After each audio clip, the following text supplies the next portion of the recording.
BNP chairperson ও সাবেক প্রধানমন্ত্রী খালেদা জিয়ার শারীরিক অবস্থা অত্যন্ত সংকটময়। দলের মহাসচিব মির্জা ফখরুল ইসলাম আলমগীর গতকাল রাতে চিকিৎসকদের বরাত দিয়ে এই উদ্বেগ প্রকাশ করেছেন। তিনি বলেন, গত দুদিন ধরে দেশনেত্রী আবার অসুস্থ হয়ে হাসপাতালে ভর্তি হয়েছেন এবং গতকাল রাতে ডাক্তাররা বলেছেন তার শারীরিক অবস্থা অত্যন্ত সংকটময়।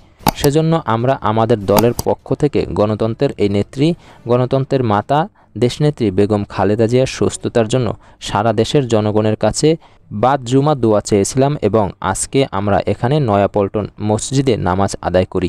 মির্জা ফখরুল বলেন, আমরা সবাই বেগম খালেদা জিয়ার রোগ মুক্তির জন্য পরম করুণাময় আল্লাহর কাছে দোয়া চেয়েছি আল্লাহ যেন তাকে সম্পূর্ণ সুস্থ করে দেন, সুস্থ অবস্থায় আবার জনগণের মাঝে ফিরে এনে তাকে দেশের মানুষের কাজ করার সুযোগ করে দেন।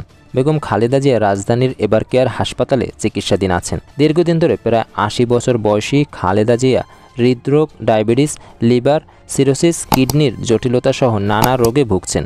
উন্নত চিকিৎসার জন্য এর আগে তিনি বিদেশেও গিয়েছিলেন। বিএনপির রাজনীতিতে বর্তমানে নেতৃত্ব ও সাংগঠনিক দিক থেকে একটি বড় পরিবর্তন লক্ষ্য করা যাচ্ছে। খালেদা জিয়ার গুরুতর অসুস্থতার কারণে দলের ভারপ্রাপ্ত চেয়ারম্যান তারেক রহমানের নেতৃত্বে দল পরিচালিত হচ্ছে।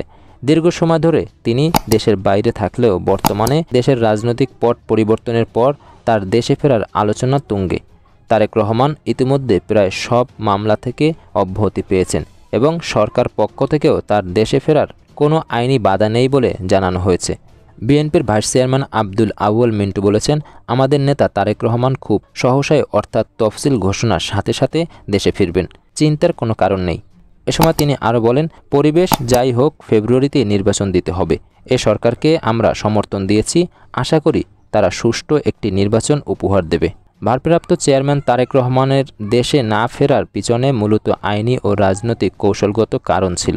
যদিও সম্প্রতি রাজনৈতিক পট পরিবর্তনের পর তার বিরুদ্ধে দায়ের করা অনেক মামলা প্রত্যাহার হয়েছে এবং সাজা বাতিল হয়েছে, ফলে এখন তার দেশে ফিরতে আইনি কোনো বাধা নেই। তবে তিনি কখন দেশে ফিরবেন সেই দিনক্ষণ এখনও সুনির্দিষ্টভাবে ঘোষণা করা হয়নি। রাজনৈতিক বিশ্লেষকদের মতে তিনি দেশের পরিস্থিতি পুরোপুরি পর্যবেক্ষণ করে এবং তার ভাবমূর্তি অক্ষুণ্ণ রেখে একটি অনুকূল সময় দেশে ফিরতে চান। অনেকে মনে করেন অন্তর্বর্তী সরকারের অনুগ্রহে ফেরার চেয়ে আইনি পথে বা জনগণের আন্দোলনের মধ্য দিয়ে ফেরা তার জন্য অধিক সম্মানজনক। নিরাপত্তা এবং কৌশলগত দিক বিবেচনা করেই তার প্রত্যাবর্তনের দিন চূড়ান্ত হবে।